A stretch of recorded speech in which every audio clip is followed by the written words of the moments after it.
नमस्कार, मैं हूं देवेंद्र। आप देख रहे हैं पंजाब केसरी टीवी।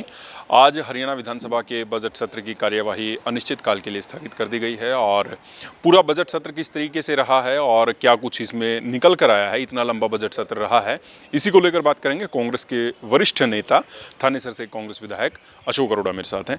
अरोड़ा साहब, क्या मानते हैं, इतना लंबा बजट सत्र चला है, 12 दिन के करीब कार्यवाही चली है, तो इसमें कितना फ्रूटफुल मानते हैं? देखिए, बजट सत्र में गवर्नर एड्रेस भी था, बजट भी था। आमतौर पे होती है, थोड़ा बहुत फालतू है, अच्छी बात है। मैं तो शुरू से एक बात कहता हूँ कि विधानसभा का सत्र लंबे चलने चाहिए और इसको रूल्स में डालना चाहिए कि मिनिमम इतनी सीटिंग होनी चाहिए। परंतु इस बार पहले से बेहतर हुआ है और सभी विधायकों की तरफ से सुझाव भी अच्छे आए हैं। हमने भी अपनी तरफ से जो जनता से जुड़े इशू हैं, जैसे बेसहारा पशुओं का है, स्कूलों की दुर्दशा का है, कैंसर के ऊपर है, प्रदूषित पानी के लिए है, सभी इशू हमने उठाए हैं। सरकार की तरफ से जवाब भी आया, परंतु देखने को तभी पता लगेगा कि सरकार इस पे कितना गंभीर तरह से सोचती है। बजट अच्छा उसी को माना जाएगा, बजट सत्र को भी अच्छा तभी माना जाएगा जब विपक्षी एमएलए के द्वारा या दूसरे एमएलए के द्वारा सरकार को जो सुझाव दिए गए हैं, सरकार उस पर कितना अमल लाती है, ये देखने वाली बात है। जब भी विपक्ष ने कोई सवाल उठाया तो सरकार की तरफ से एक कटाक्ष के रूप में बात कही गई है, चाहे उसमें शेरो शायरी, चाहे कहानी सुनाई गई है। इसे आप कैसे देखते हैं? देखिए, मुख्यमंत्री लगभग 3.25 घंटे बजट के ऊपर उन्होंने रिप्लाई दिया।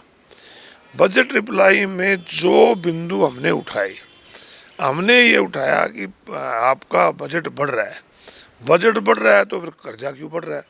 तो उसको भी कटाक्ष में मिलेगा कि हम टैक्स नहीं लेंगे तो विकास कैसे करेंगे। तो मैंने तो पहले कहा 45% तुम टैक्स 92,000 करोड़ पे टैक्स लेते हो। एक समय ऐसा था जब बजट बहुत सीमित हुआ करता था, कर्जा भी कम होता था। अब बजट भी 2 लाख करोड़ से ऊपर चला गया, कर्जा 4 लाख करोड़ के करीब पहुंच गया। तो ये कहीं ना कहीं मिसमैनेजमेंट है, इस पे सरकार को ध्यान देना चाहिए। परंतु मुख्यमंत्री जी इस बात को मानने को तैयार नहीं। मुख्यमंत्री जी तो मैं सुन रहा था, कह रहे थे कि सरकार हमारी है, हम देख लेंगे, और कोई कहानी भी सुनाई थी कि उसको क्या है। मुख्यमंत्री जी ने कहा था कि कर्जा हमने लिया है, हम ही चुकाएंगे, तुम्हारी चौधरी की जरूरत नहीं।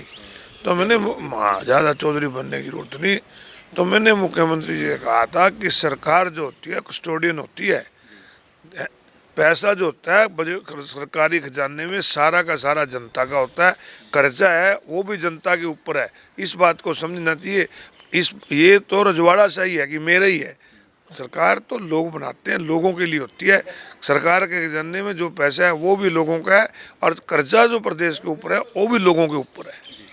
एक मुख्यमंत्री से जब प्रेस कॉन्फ्रेंस वो कर रहे थे तो सवाल पूछा था कि विपक्ष को किस तरीके से देखते हैं, विपक्ष की भूमिका को किस तरीके से देखते हैं, तो वो कह रहे थे विपक्ष नाम की तो कोई खास चीज़ है नहीं, क्योंकि नेता प्रतिपक्ष भी है नहीं और सिर्फ सवाल उठाने के लिए सवाल उठाते हैं। तो आप मानते हैं कि कांग्रेस ने अपनी भूमिका जो है वो पूर्ण रूप से निभाई है, भले ही नेता प्रतिपक्ष नहीं है? निश्चित रूप से कांग्रेस पार्टी के हर एमएलए ने, और मैं कहूँगा नए एमएलए जो चुन के आए हैं, उन्होंने भी अपनी अच्छे ढंग से भूमिका निभाई है।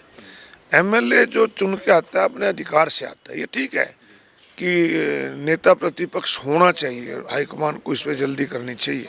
परंतु ये कहना कि नेता विपक्ष के बाद भूमिका ही नहीं निभा रहे, ये मुख्यमंत्री जी का बयान गलत है, ये घमंड से भरा है। हर एमएलए अपने अधिकार से आया हुआ है और हर एमएलए ने अपने अधिकार से अपनी बात रखी है।